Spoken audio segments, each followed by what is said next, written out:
does the Bible say? What's ethical? What's practical? What's just? What does the Bible say about rights? Do you know what the Bible says about rights? You ever done a Bible study on rights? You know, the Bible hardly talks about it. A couple of times it mentions rights. You know, we're a culture that feels so entitled to things. It's my right. You get rights from responsibilities. That's the only way that you actually can find a theological grounding for rights, is that you owe people things, you have responsibilities to people, and so if you reverse engineer that, then people have an obligation to receive it from you. That's how you get rights. And so all the conversation about rights is about what I should get and what I should have given to me, where the Christian response is, what's my responsibility? What has God called me to do?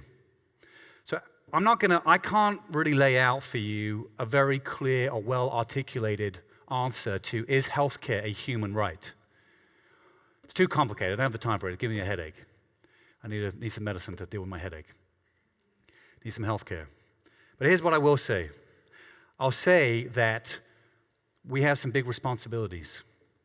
We have a responsibility to speak the truth about the value of human life.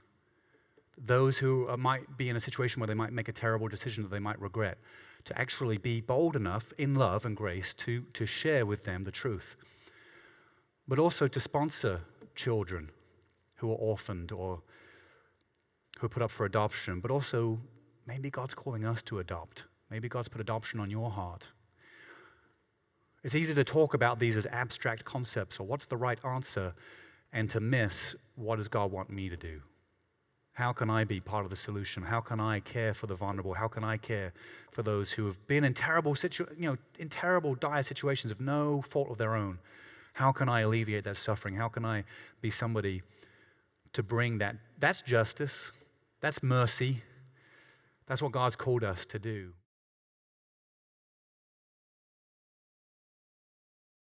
You know what feels really good? Hitting that beautiful like button. It's just sitting right there, all alone with nothing to do. Help it live to its fullest potential.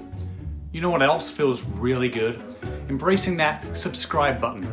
It's like a puppy begging for attention. Just showing it a little bit of love goes a long way. Like and subscribe.